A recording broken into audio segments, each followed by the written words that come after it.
un jour, on m'a interrogé pour me dire quel serait pour vous le dîner idéal, les gens que vous rêverez de rencontrer. Allez, vous avez 3 ou 4 invités. Je dis, vous rigolez? J'en veux qu'un seul. Qui? Jésus. Parce que quand même, si c'est vrai, quelqu'un qui ressuscite, c'est pas banal. Oui. Et si c'est pas vrai, quelqu'un qui a eu 3 années d'existence publique et qui, 21 siècles après, parle encore à 4 milliards d'individus sur Terre, c'est pas banal non plus. Vous savez...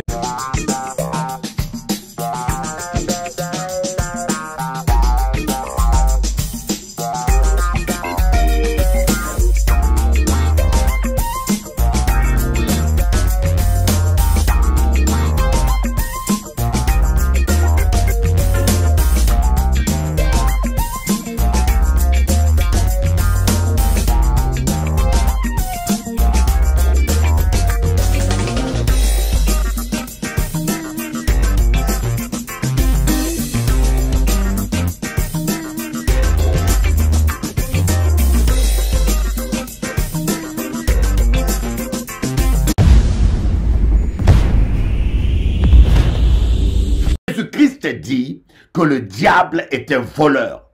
Il vient pour voler ta paix. Il vient pour voler ta joie. Il vient pour voler ton argent. Il vient pour voler tes enfants. Il vient pour voler ta santé. Il vient pour voler tes finances. Mais un voleur vient quand? Quand les gens dorment. Quand tu dors spirituellement. Quand tu ne pries plus assez. Que tu es endormi. Quand tu es endormi dans la chair, à cause de la faiblesse de la chair, quand tu ne veilles plus et tu ne pries plus, c'est là que le diable vient pour voler. Il cherche la fenêtre ouverte. Il cherche par quel moyen il peut avoir accès dans ta maison. Il essaye d'entrer par la porte convoitise, par la porte amertume, par la fenêtre rancune, par la fenêtre jalousie, par la fenêtre méchanceté. Il cherche une fenêtre ouverte. Il cherche une porte que tu as laissée ouverte pour entrer. Alors, il faut le résister. Mais comment peux-tu le résister? D'abord en te réveillant, en veillant et en priant. Et comment tu peux encore le résister? En fermant les fenêtres d'accès, en fermant toutes les fenêtres par lesquelles il peut entrer. Sinon, si vous ne fermez pas l'accès, si vous donnez accès aux démons, le voleur va rentrer dans les démons, dans votre maison. Vous allez passer toute votre vie, tout votre temps à vous chamailler avec lui, à vous battre avec lui, au lieu de passer tout votre temps à contempler la grandeur et la splendeur de Jéhovah.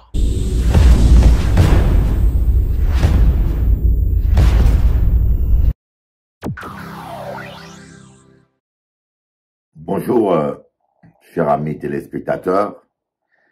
En cas d'Isote, ça va être une grande joie que nous qu'à partager parole à bon Dieu. Mais avant de commencer, partager parole là, en voulait par les autres des émissions à nous que nous qu'a fait, notre émission que nous faisons avec Showroom, avec Jean-François. Et ce qu'on voulait expliquer aux autres, une chose qui est très importante, c'est pas d'abord une émission religieuse. Faut nous accepter que il n'y a pas que la religion. Il y a le travail, il y a la vie, il y a la famille. Et c'est important que nous puissions débattre de tous les problèmes de la vie. Et lorsque je suis avec Jean-François, on a essayé, par la sagesse que Dieu m'a donnée, d'éclairer les gens à propos de la vie. L'un des problèmes que nous avons aujourd'hui dans notre génération, surtout nous les afros, parce que je parle beaucoup aux afros, parce que c'est télé anti. Télé là, c'est pour antillais, en majorité. La plupart d'auditeurs sont des Antilles. C'est pour cela, là où nous qu'à débattre de la société antillaise. Il ne faut pas que lorsque Jean-François me pose des questions sur les Antilles, que les autres cas penser que nous sommes acharnés sur les Antilles. Ce n'est pas un acharnement. D'abord, moi, je réponds aux questions. Je réponds aux questions qu'on me pose. Et ce n'est pas moi qui choisis les questions. C'est Jean-François qui pose ces questions. Et encore trouvé normal qu'il pose des questions sur les Antilles, parce que c'était les Antilles. Vous voyez? Et puis, à quoi penser que c'est une faveur que vous avez d'avoir une télévision antillaise? Et nous qu'à essayer de faire évoluer société à nous. Nous essayons de faire évoluer la société antillaise. Voilà un des problèmes qui est grave de la société antillaise. Hein. Un des problèmes, quelques problèmes qui sont vraiment épineux dans la communauté antillaise. Pour peuple à nous, la première chose, c'est l'attitude de père. Eux-mêmes savent le nombre de familles monoparentales que nous avons aux Antilles. Eux-mêmes savent qu'un pas qu'à exagérer le nombre de pères qui ne s'occupent pas de leurs enfants. L'homme antillais, dans la globalité, on dit bien l'exception fait la règle. L'homme entier, dans la globalité, ne s'occupe pas des enfants. Alors, nous là pour conscientiser tous les hommes, pour dire, Bougamouin, faut nous changer ça. Faut nous prendre soin des Timonanou. Faut nous financer études, éducation à Timonanou. Est-ce que c'est un crime de dire ça? Ou bien, faut nous continuer toujours avec un orgueil, une fierté mal placée, et nier un problème qui est là. Imaginez-vous quelqu'un qui a un cancer et qui nie qu'il a un cancer. Eh bien, il va vivre les conséquences. Plutôt tu soignes ton cancer, mieux c'est. Deuxième problème récurrent que nous nie aux Antilles, c'est problème de, comme nous a dit, de dépeuplement. Une politique de dépeuplement que moi j'ai dénoncée. Nous constatons comme nos élus que les Antilles sont de plus en plus dépeuplées. Timonanou a quitté les Antilles, en l'Omoun là, yo en métropole, c'est pas seulement par plaisir. Yo là parce que tu es venu chercher du travail. Une bonne majorité. Et une bonne partie sont déplacés d'une manière insidieuse. Comme Yoka dit Staline, comme les Européens, ils aiment trop critiquer la Russie, mais ils ne sont pas mieux. Ah, Staline était cruel, il déplaçait des populations. Mais la France dépeuple les Antilles, mais d'une manière insidieuse. Un Antillais veut être agent de police ou fonctionnaire. Qu'est-ce que vous faites? Il doit faire une formation en métropole. Et bien sûr, il n'y a pas de forme. Il ne fait pas ça aux Antilles. D'abord, c'est vicieux. Il vient faire une formation en métropole. Une fois qu'il fait sa formation en métropole, on ne lui donne pas le choix. On l'oblige de travailler en métropole. Donc, il est obligé de quitter pays Haï, de quitter papa Haï, de quitter famille Haï, de quitter casa papa Haï et de s'installer en métropole. Et lorsque le petit jeune homme veut retourner dans son pays, il fait une demande, il a dit, je ne suis pas habitué avec les froids. Culturellement, la France n'est pas les Antilles. Hein. Tu peux dire ça, vous voulez. Ah là, les Antilles, c'est la France, mais culturellement, il y a l'autre différence. Alors, tu veux rentrer dans ton pays, on te dit, mais non, il faut attendre. Parce qu'il y a beaucoup de gens en métropole qui ont fait leur demande. Ils ne sont pas des Antilles, mais ils ont envie de goûter au soleil. Ils ont envie d'avoir 20% plus de salaire, vie chère. Ils veulent être au soleil, bénéficier de l'été toute l'année.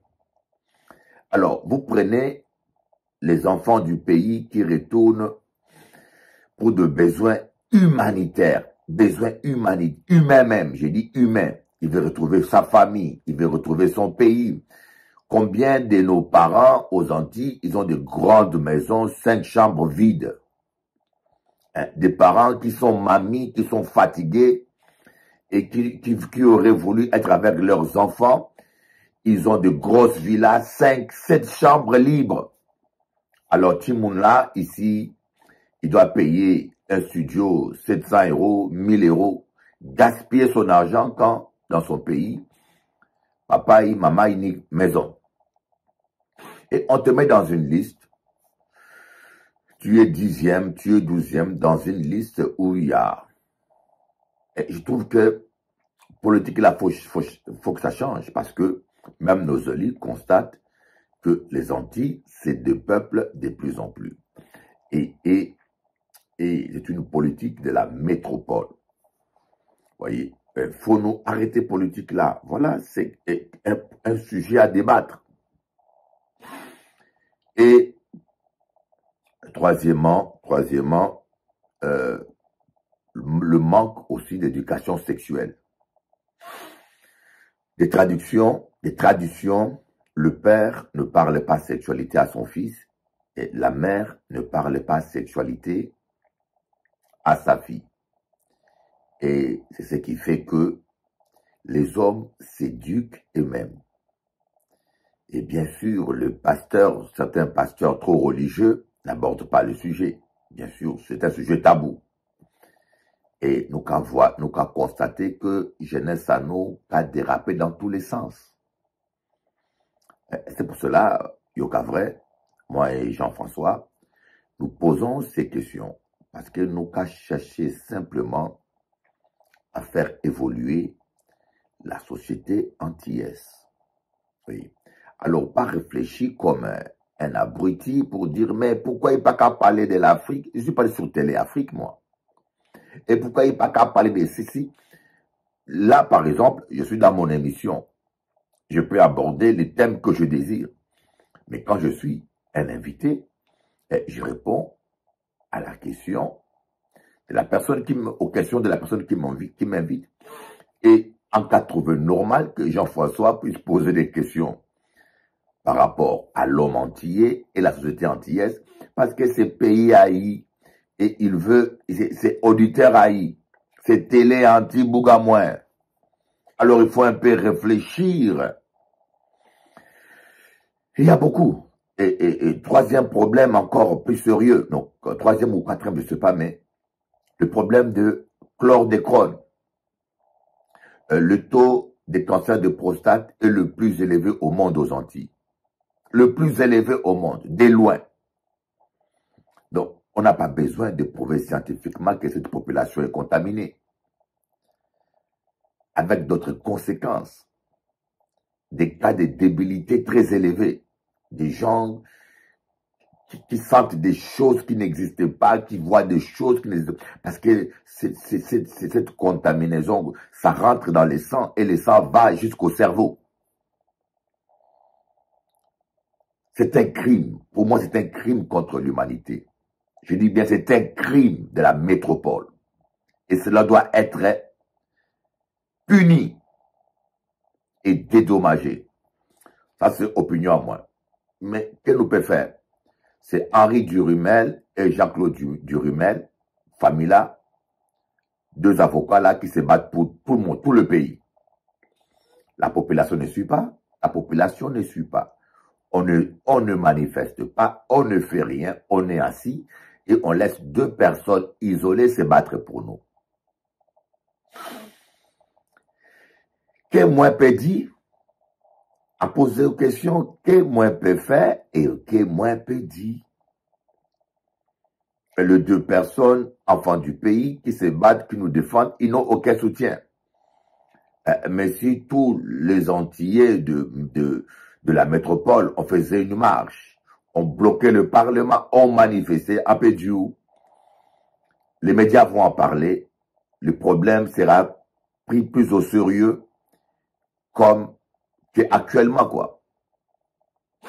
Et puis, Cinquième point, en Acadie, c'est le prix de billet métropole Guadeloupe. Le prix de billet métropole Guadeloupe, qui est extrêmement cher. Quand on dit l'égalité, la continuité territoriale, normalement, il devait avoir un service de l'État, une compagnie de l'État, une compagnie sans, comme on dit, loi 1901, hein, une association loi 1901 qui a des avions, qui ne fait aucun bénéfice et qui donne des prix justes pour permettre aux Outre-marins de venir en métropole comme étant que Français, mais pas étant que touriste. C'est pas normal que l'Outre-marin qui veut venir ou pour études, pour autre chose en métropole, puisse payer le même prix que le métropolitain qui va faire du tourisme. Le métropolitain va faire que le tourisme. Il faut une compagnie low cost étatique, créer une structure loi 1901 que l'État finance, où nous pourrons avoir des billets à 100 €, à 200 €. Vous voyez, c'est cinq points-là qui a dans à moi. Qui a dans à moi. Si nos politiques ne soulèvent pas ce problème, moi je poserai ma candidature à la députation. Je vous l'ai dit. Bien sûr, je vous avoue, dans mon pays d'origine, je suis français, d'origine congolaise. Dans mon pays d'origine, il y a vraiment plus à faire. Il y a plus à faire. Et je pense que cette année qui démarre, ou l'année prochaine, ou plus tard, je m'organise pour aller changer mon pays d'origine. Je suis français, mais j'ai mon cœur dans mon pays d'origine. C'est un pays qui est très riche, qui a plus de moyens, et il y a beaucoup à faire. Mais je souhaite vraiment que des députés antillais ou peuple antillais, par exemple Elie Domota, c'est vraiment un... si Elie Domota pose sa candidature, moi je le vote tout de suite. Je vous l'ai dit, je le vote tout de suite. Je vais militer pour lui. Henri Durumel, voilà un maire, un Antillais vrai que vous devez respecter. Des gens vraiment qui se battent pour la cause antillaise. Je souhaite vraiment que les députés antillais puissent prendre ce flambeau. C'est pas travail à moi, parce que moi-même, quand aimer les Antilles, si mon amour est né aux Antilles, mais j'ai un lot boulot à faire dans mon pays d'origine, le Congo. Il y a énorme à faire, et je compte créer mon parti politique au Congo, et puis viser la présidence. Voilà, mon projet. Alors, on a parlé sur télé, on a dit, PA ou Kayo Café, mais il n'y a pas qu'on de projet à moi. Nous n'y a l'autre travail à faire. Que Dieu bénisse les Antilles, que Dieu bénisse la Guadeloupe, que Dieu bénisse la Martinique, que Dieu bénisse la Guyane, que Dieu bénisse les Antilles françaises, que Dieu bénisse la Réunion, que Dieu bénisse la Réunion, et en cas souhaité, que les choses changent. Aimons-nous, corrigeons-nous, acceptons la critique positive et nous peut arriver. Bon Dieu bénisse autres. Alors, nous allons écouter quelques chants que moi fait, que moi composé. Et bon Dieu bénisse autres, nous allons continuer. À bientôt.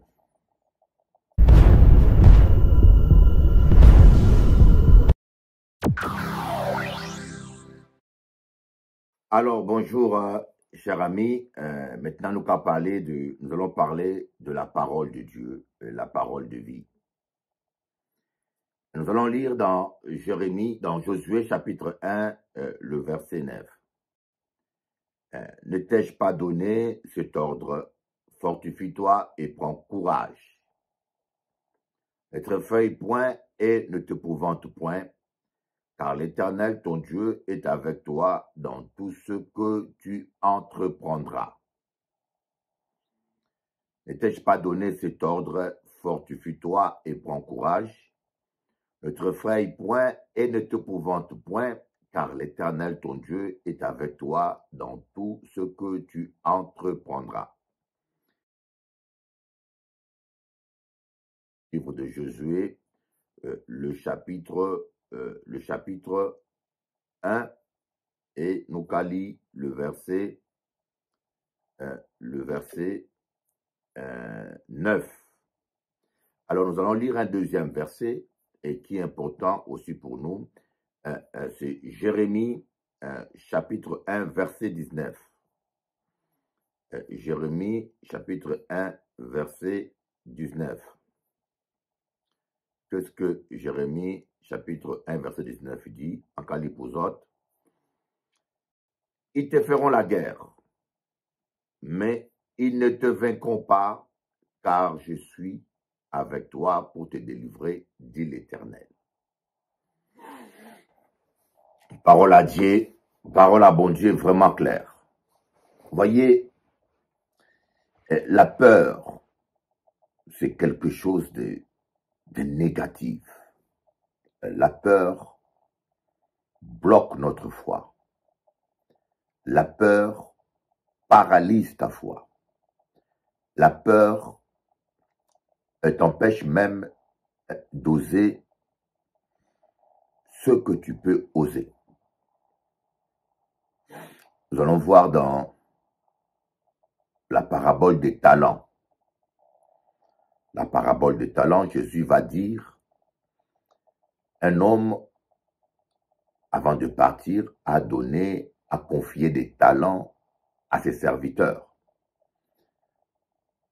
Il a confié 5 talents à quelqu'un, et je crois 3 talents au deuxième, et 1 talent au dernier. Il est parti. Lorsqu'il est revenu de son voyage, il va demander au premier, je t'ai confié 3 talents, qu'est-ce que tu as fait? Et le monsieur a fructifié ses talents. Il demande au deuxième, le deuxième a fructifié ses talents. Il demande au dernier, mais donne-moi ce que je t'ai confié avec intérêt. Le dernier a dit, je sais que tu es un homme dur. Il dit à son maître, je sais que tu es un homme dur. Et j'ai eu peur. J'ai enterré tes talents. Au lieu de le fructifier, j'ai eu peur de le perdre. J'ai enterré tes talents. Et le maître de la maison va dire, méchant serviteur. Il dit bien méchant serviteur. Et il va l'exclure. Et Jésus-Christ va dire, c'est comme ça que notre Dieu va nous traiter. Mais qu'est-ce qui a empêché ce serviteur d'oser entreprendre? C'est la peur. La peur l'a paralysé. Il a eu peur de perdre. Il y a des gens qui sont capables de plein de choses, mais qui perdent. Tu n'oses pas. Tu n'oses pas essayer. Tu n'oses pas commencer. Comme j'ai dit dans un de mes chants, la peur de perdre fait perdre. Quand vous avez peur de perdre, ça fait perdre. Et même en psychologie, cela s'explique que la peur peut neutraliser vos facultés. La peur peut bloquer vos idées. La peur peut vous empêcher d'avancer. Vous voyez, même à l'examen, certains élèves intelligents échouent parce qu'ils ont peur d'échouer. Et surtout dans les sciences exactes comme les mathématiques, les sciences exactes, la physique, la chimie, il y a certains exercices qui demandent pas simplement d'avoir une bonne mémoire, mais de réfléchir et d'avoir des idées. Et devant de tels exercices, quand vous avez peur, vos idées sont bloquées. Même votre réflexion est ralentie et l'échec est garanti. Et je connais des élèves très intelligents qui échouent simplement parce qu'ils ont peur. Voilà même pourquoi, pourquoi il est conseillé. Et moi, j'avais cette habitude, quand je faisais un examen de physique ou de mathématiques, les 5 premières minutes, je le consacrais à une détente. Et je ne me lançais pas tout de suite dans les calculs. Je prenais 5 minutes à me détendre, à chasser la peur en moi, à me concentrer, et après, je me lançais dans ces exercices. C'est très important de vaincre votre peur. Et je connais des gens qui savent conduire, mais qui échouent chaque fois qu'il y a examen. Il passe le permis de conduire, il a son moniteur, il conduit bien, impeccable. Mais le jour de l'examen, ils échouent parce qu'ils ont peur. Ils prennent trop au sérieux l'examen. Ils ont tellement peur d'échouer qu'ils sont trop prudents et leur réactivité est ralentie. La peur, c'est à combattre. La peur peut bloquer même votre vie intime avec votre mari. La peur peut bloquer votre vie. Mais la Bible dit, l'amour parfait bannit la crainte. Et l'une des choses, la peur et l'amour ne peuvent pas cohabiter. Quand tu aimes quelqu'un, tu n'auras pas peur de lui. Vous voyez? Alors, ce que je vais vous dire, c'est, il y a la peur démoniaque aussi. Et surtout, j'aimerais vous dire que la peur n'est pas un péché. La peur n'est pas un péché. Si la peur était un péché, Jésus aurait péché. Parce que Jésus était envahi dans le jardin de Gethsémane par une angoisse intense, à un tel point que sa sueur est devenue du sang. À la place de la sueur, c'est le sang qui sortait. Et cela est prouvé scientifiquement que c'est quelque chose de faisable. Vous voyez? Jésus avait tellement peur, on dit qu'il était envahi par une angoisse tellement intense, mais il a prié, il a dit, Père, si c'est possible, éloigne cette coupe de moi, mais toutefois, pas ma volonté, mais la tienne. Le péché n'est pas dans la peur, le péché, c'est le fait de céder à la peur. Avoir peur n'est pas un péché, ça peut arriver à tout le monde d'avoir peur, même à Jésus. L'angoisse est une peur intense, qui vous envahit. Donc Jésus aussi a été angoissé, donc il n'a pas péché. On sait qu'il n'a jamais commis de péché. C'est pour cela que je vous dis que la peur n'est pas un péché, mais c'est céder à la peur. C'est obéir à la peur. Parce que quand vous obéissez à la peur est le contraire de la foi. La peur, c'est le contraire de la foi. Et la peur aussi est une porte ouverte à l'ennemi. Voilà pourquoi Job dit, ce que je crains, c'est ce qui m'arrive. On va voir cela dans Job. Nous allons voir cela dans Job. Ce que je crains. On va voir ce que je crains.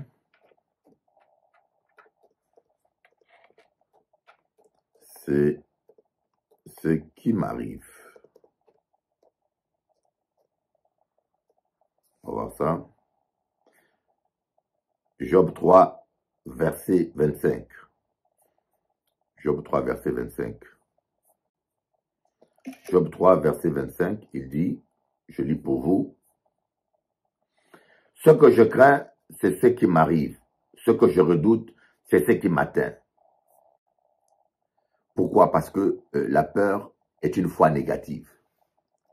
Jésus a toujours dit, il te sera fait selon ta foi. Autrement dit, il te sera fait selon ta peur.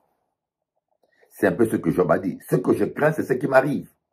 Ce que je redoute, c'est ce qui m'atteint. Voilà pourquoi David va dire,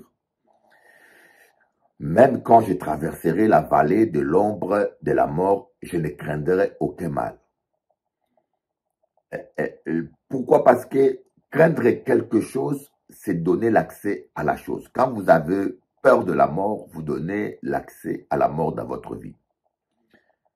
C'est ce qui explique pourquoi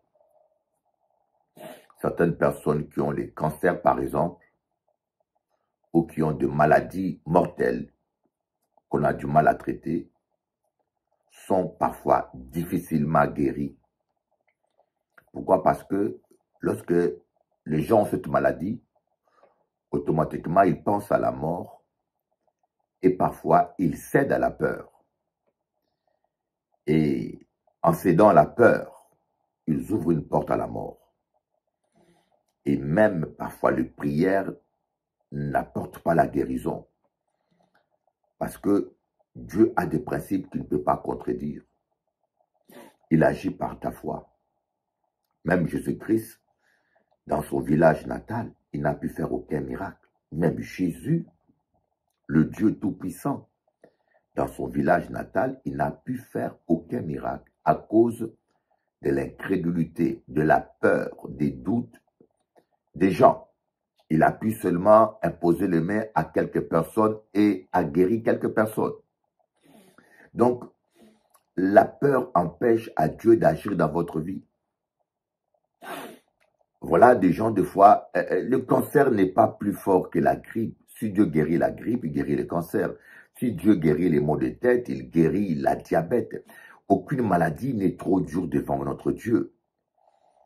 Mais par contre, certaines maladies génèrent une peur chez nous les humains.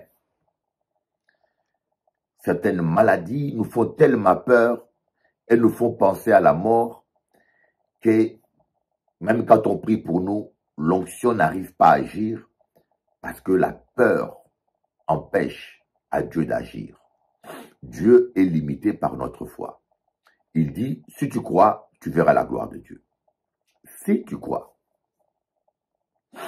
Et nous voyons le cas de notre frère Josué. Moïse est parti. Josué était un fidèle serviteur de Moïse. Il était un fidèle serviteur de Moïse. Moïse était le leader. Vous voyez, vous héritez l'onction de la personne envers qui vous êtes loyal. Si vous êtes loyal envers votre pasteur, vous recevrez son onction. Mais si vous n'êtes pas loyal envers votre pasteur, vous ne recevrez pas du tout son onction. Il peut beau prier pour vous, vous ne recevez rien, parce que c'est la loi de la loyauté, la loi de la fidélité. Vous voyez, Josué, Dieu dit à Josué, je serai avec toi comme j'ai été avec ton mentor, Moïse. Je serai avec toi comme je serai juste avec toi, parce que tu as été juste. Je te donnerai ce que tu mérites, parce que tu as été loyal jusqu'à la mort à Moïse. Vous voyez que Josué 1, c'est un chapitre unique. Dieu vient annoncer la mort de quelqu'un. Et le seul endroit où Dieu enterre quelqu'un, c'est Moïse. Dieu a enterré Moïse. Mais nous voyons que Dieu, dans Josué, chapitre 1, vient annoncer la mort. Sûrement, parce que Josué avait comme habitude d'attendre Moïse. Moïse disait, Josué, je vais prier. Je ne sais pas quand est-ce que je vais revenir. Vous savez, quand Moïse allait prier, il ne disait pas à Josué qu'en qu'a fait 40 jours ou bien qu'a fait 21 jours. Moïse ne savait pas quand est-ce que Dieu allait répondre. Moïse, il allait à la montagne s'isoler, il priait jusqu'à ce que Dieu lui réponde. Et Moïse montait, il commençait à prier, et Josué entendait. Et Josué ne bougeait pas tant que Moïse ne revenait pas.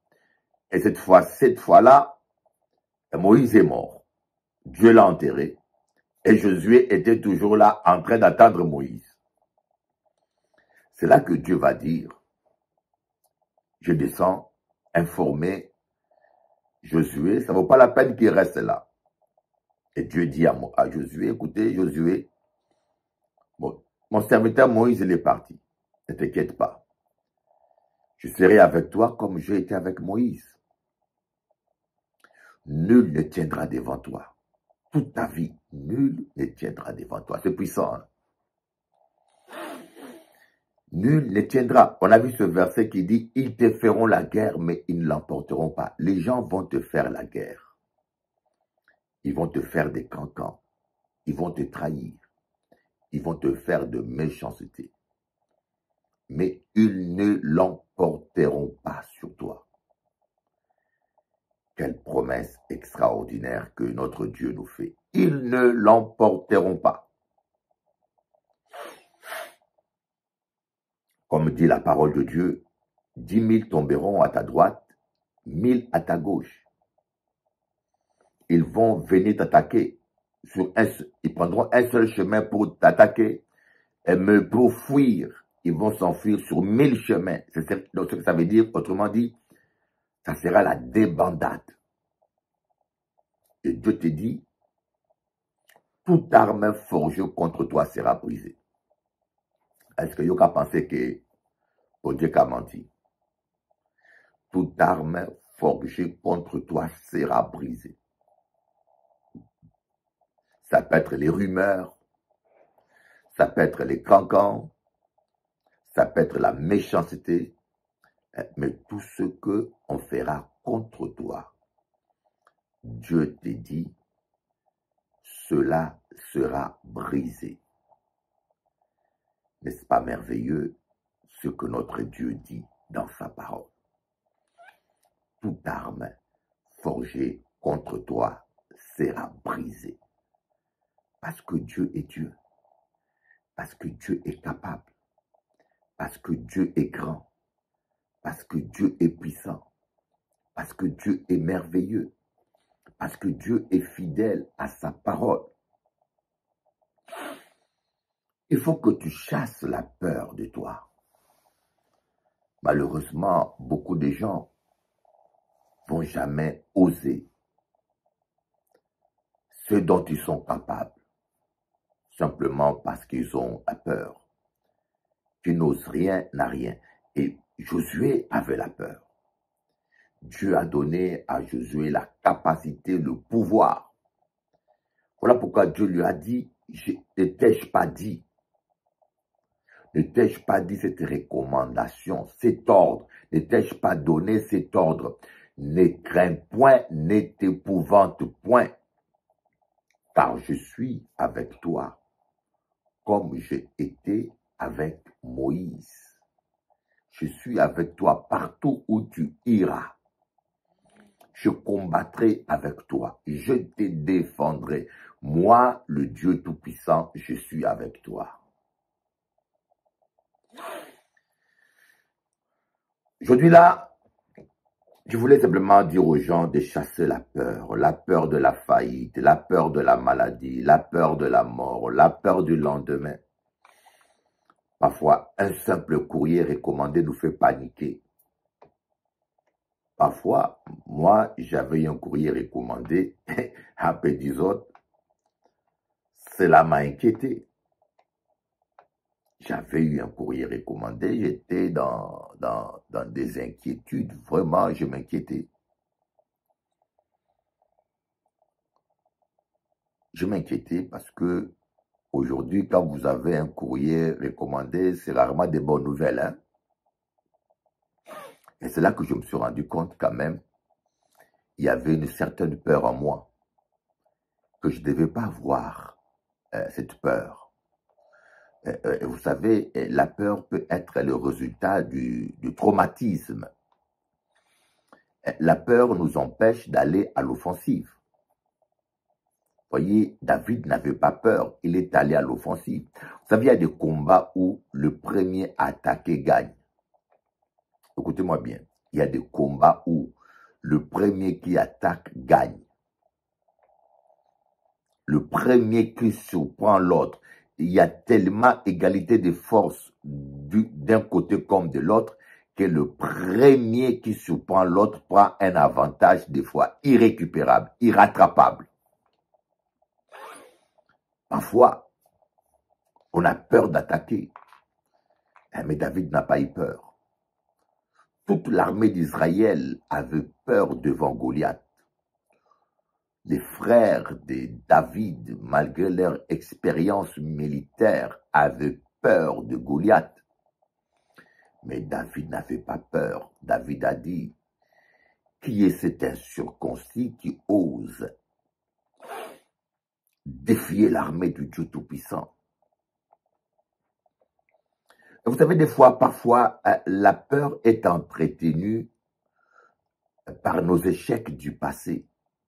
Vous savez, il y a des gens qui ne retiennent que leurs échecs. Il y a des gens qui retiennent que leurs échecs et qui perdent de confiance en eux-mêmes. Et il y a des gens, même avant de démarrer une affaire, ils pensent à l'échec. Et si ça ne marche pas? Et pourquoi pas si ça marche? Ils ne se posent jamais la question si ça marche, mais ils se posent la question et si ça ne marche pas? Bien sûr, la question elle-même n'est pas mauvaise. Et quand on mène une affaire ou un combat, on prend toutes les options. Ça peut marcher comme ça ne peut pas marcher. Et on se dit, si ça ne marche pas, il y a une deuxième solution, je rebondirai comme ça. Ce n'est pas mauvais de réfléchir dans ce sens-là. Mais ce qui est mauvais, c'est de penser à l'échec et de laisser envahir par la peur de l'échec. Et cela va vous empêcher d'oser avancer. Cela va vous empêcher d'oser. Et même quand vous osez faire le pas, vous allez le faire pas franchement. Vous allez le faire dans la peur, dans la retenue, dans les doutes. Et cela va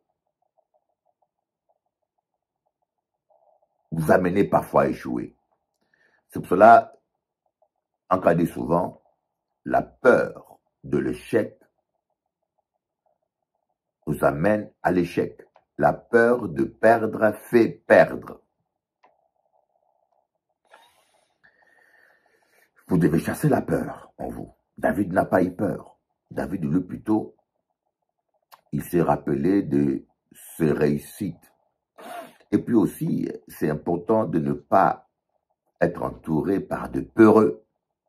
La peur peut être contagieuse. Hein? La peur peut être contagieuse. Remarquez bien, lorsque Moïse a envoyé les 12 espions, ils sont allés espionner Canaan. 10 personnes, 10 espions ont fait un rapport négatif. Ils ont dit, waouh, nous avons été dans ce pays de Canaan. Il y a des raisins, c'est fertile, mais nous avons vu les habitants de ce pays. Ils sont des géants, ils sont forts, ils sont costauds. On ne tiendra pas devant eux. Automatiquement, la peur a envahi tout le monde. La peur a envahi tous les camps d'Israël. Voyez, il n'y avait que 2 personnes, Caleb et Josué, qui n'ont pas eu peur, qui ont dit au peuple, n'ayez pas peur, on va battre ces gens. Mais n'ont pas été écoutés. La peur peut être contagieuse. Voilà pourquoi je vous dis, choisissez bien les gens qui vous entourent.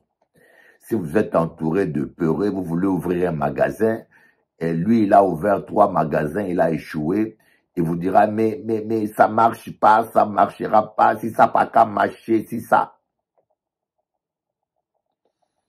Pareillement, les gens qui ont connu des échecs dans le mariage, avant même de se marier, ils ont peur moi, j'ai vu même des hommes qui ne se marient plus, qui ne se remarient même pas, qui ne se donnent pas la chance d'être heureux parce que ils ont connu l'échec dans leur passé et ils ont du mal à croire que le bonheur, c'est possible, qu'ils peuvent vivre autrement. Ils ont du mal à se marier. Certains disent, mais pasteur, lorsque je me marie en concubinage, ça va très bien. Quand je me marie, les relations se détériorent. Certains même font référence à leurs échecs passés, alors que, comparaison n'est pas raison. Dans le passé, tu n'étais pas avec Dieu. dans les contextes dans lesquels ton mariage a échoué ou tu avais échoué dans le passé, ce n'est pas le même contexte actuellement. Donc, des fois, nous faisons pas la part des choses, nous comparons mal les choses et nous avons des conclusions et des déductions fausses. Alléluia. Vous avez la victoire. Chassez la peur de votre vie. On a vu dans 2 Rois, chapitre 6, à partir du verset 8, le serviteur d'Élisée qui avait peur. Le serviteur d'Élisée, lorsqu'il s'est réveillé le matin, il voulait sortir de la ville. Il a vu une armée des Syriens avec des chars qui entouraient la ville. Et cette armée était venue pour capturer Élisée. Et le serviteur d'Élisée, il a eu peur, il a dit, mais Élisée, qu'est-ce qu'on va faire? Mais Élisée n'avait pas peur. Parce qu'Élisée voyait des choses invisibles. Élisée a dit, n'ayez pas peur. Et Élisée a prié pour ce serviteur pour que ce serviteur voie ce qu'il ne voyait pas. Et le serviteur, lorsque Dieu l'a ouvert les yeux, Dieu a exaucé la prière d'Élisée. Il a ouvert les yeux du serviteur d'Élisée. Et ce monsieur avait une armée d'anges. Une armée d'anges sur la montagne autour d'Élisée. Et parfois nous avons peur parce que nous n'avons pas de révélations. Comme on dit, sans révélation, le peuple est sans frein. Lorsque vous n'avez pas la révélation, croyez-moi, avec tout ce qui se passe dans ce monde d'aujourd'hui, vous allez paniquer. Vous allez paniquer, la peur va vous envahir. Voilà pourquoi vous devez marcher par la foi, vaincre votre peur. Voyez, la Bible dit que nous sommes plus que vainqueurs. C'est-à-dire, pourquoi nous sommes plus que vainqueurs? Parce que Jésus a déjà vaincu pour vous. Jésus a dépouillé Satan. Satan est vaincu. Jésus-Christ s'est dit, je vous donne le pouvoir sur toute la puissance de l'ennemi et rien ne pourra vous nuire. Donc Satan ne peut pas te nuire. Il est vaincu, il est dépouillé. Mais le problème que nous avons, c'est la peur qui nous envahit, qui nous empêche d'expérimenter cette victoire. La victoire de la croix est une réalité, bien-aimée. Vous avez la victoire. Vous avez déjà la victoire sur la maladie, sur les cancans, sur les coups bas, sur le complot. Vous avez la victoire et vous êtes invincible. Maintenant, si vous avez la foi,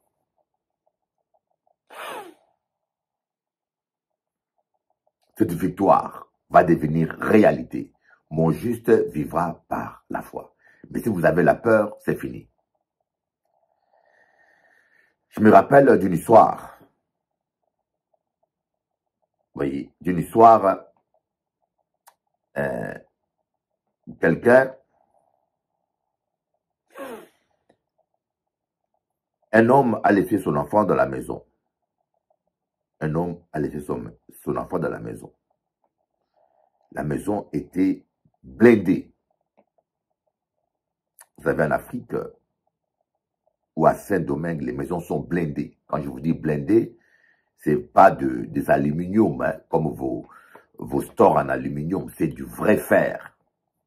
Parce qu'ils sont moins chers aussi en Afrique. Le père va dire à son fils, écoutez, quoi qu'il arrive, sors pas de la maison, n'aie pas peur. Même quand les bandits viendront, quand ils voudront casser la maison, ne t'inquiète pas, ils ne pourront pas entrer. C'est bien blindé ma maison. Je sors, je reviens dans quelques heures. Et le père sort, des voleurs viennent. Des voisins, et des fois les voleurs ne viennent pas de loin. Hein. Parfois c'est les voisins qui vous observent, qui vous guettent. Et les voleurs viennent, ils vont essayer de forcer la porte. Ils vont forcer la porte, ils vont frapper, ils vont faire du bruit, ils vont frapper par tous les moyens. Ils n'arrivent pas à rentrer. Mais le problème, c'est que la peur envahit les garçons. Les garçons ont été tellement traumatisés par le bruit. Il a douté de l'efficacité de la porte. Il a dit, je me tire avant qu'il rentre. Il va par la porte du derrière de la maison. Il l'ouvre et il prend la fuite. C'est alors que les voleurs vont le voir de loin en train de courir. Et les voleurs étaient plus rapides. Les voleurs l'ont rattrapé. Et il a été enlevé. Vous voyez, c'est la peur qui a poussé ce jeune garçon à sortir par derrière et à prendre la fuite. Il suffisait simplement qu'il fasse confiance à son père, qu'il reste dans la maison. Les voleurs allaient se fatiguer et partir.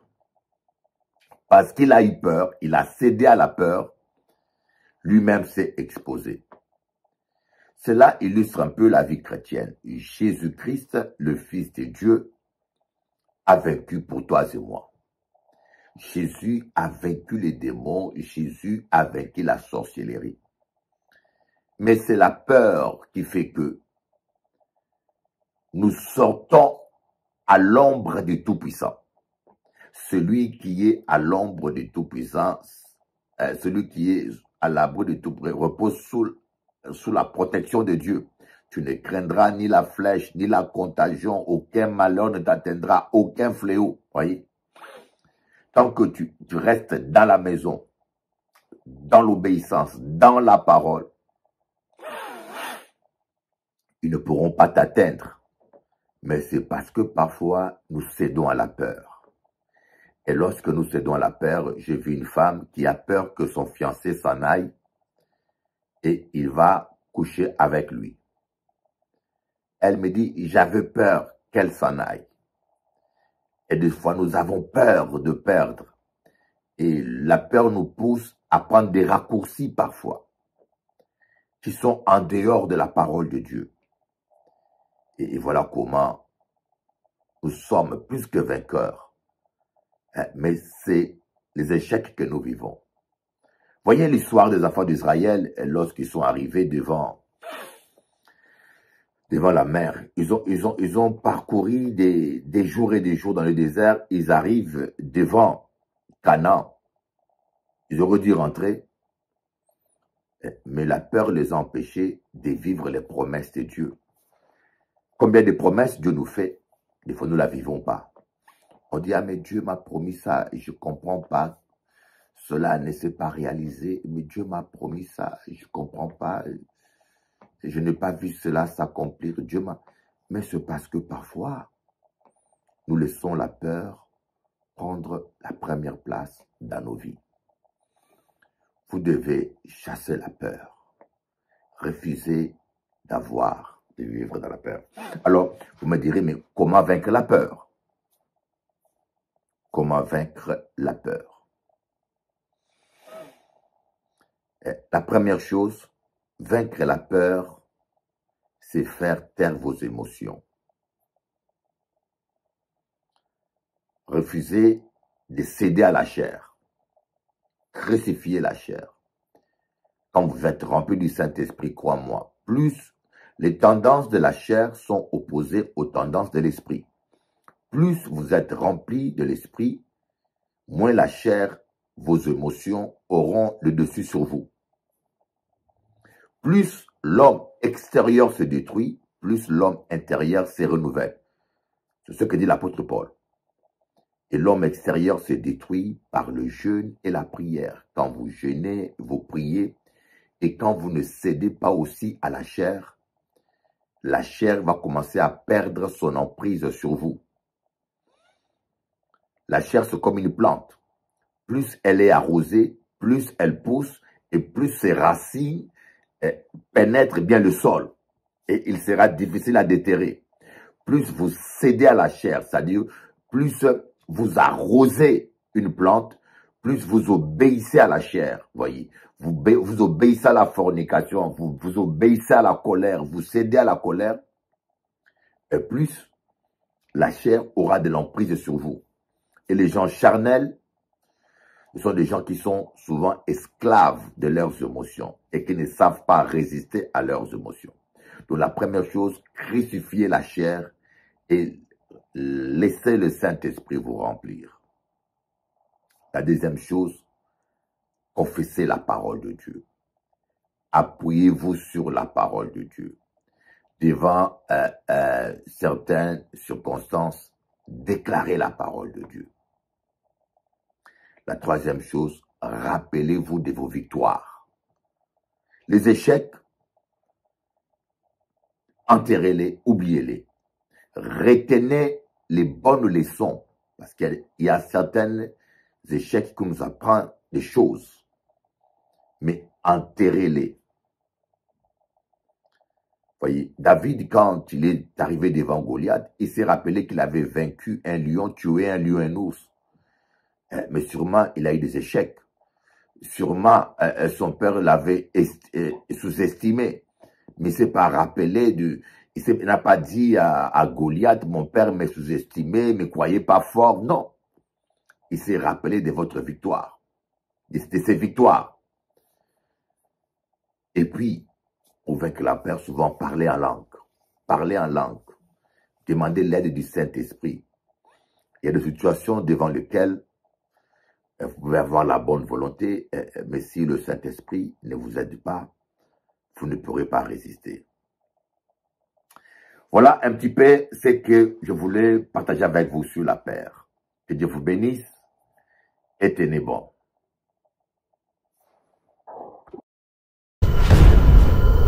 Je vous dis, j'ai composé un chant. Je suis auteur-compositeur. Maintenant, j'ai plus de 650 chants. Un non produit. Alors, j'ai composé ce chant, et je ne suis pas chanteur, hein. Je ne suis pas chanteur. La voix, c'est pas encore ça. Et la musique est un démo. Voilà. C'est pas vraiment une musique qui est encore définitive. Mais je voulais simplement partager avec vous ce chant qui me rappelle le thème que j'ai écrit ce matin même. Et qui tant tout donner pour ne pas regretter un jour.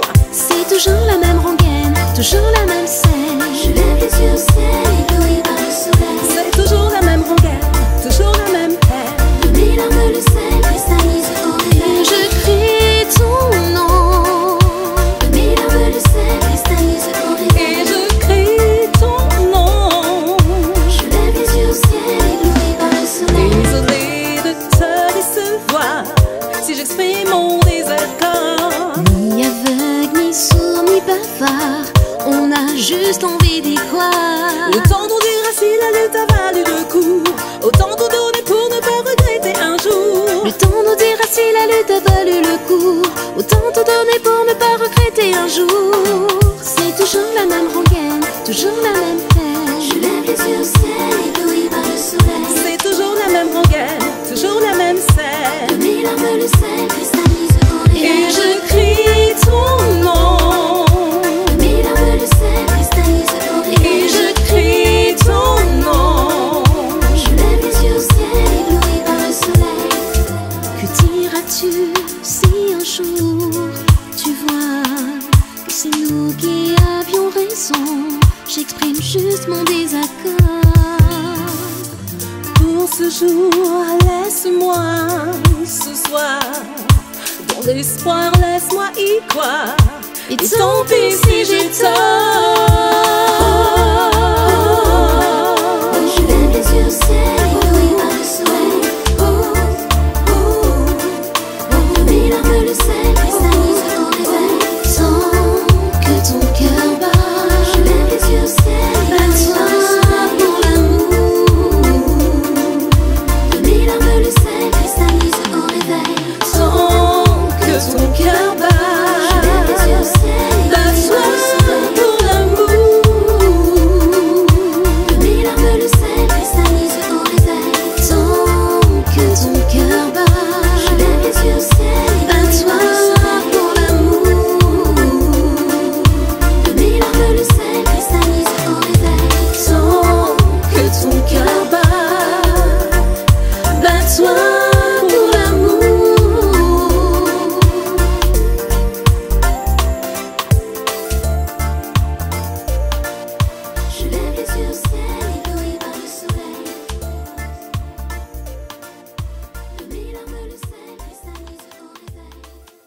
savez, un jour, on m'a interrogé pour me dire quel serait pour vous le dîner idéal, les gens que vous rêverez de rencontrer.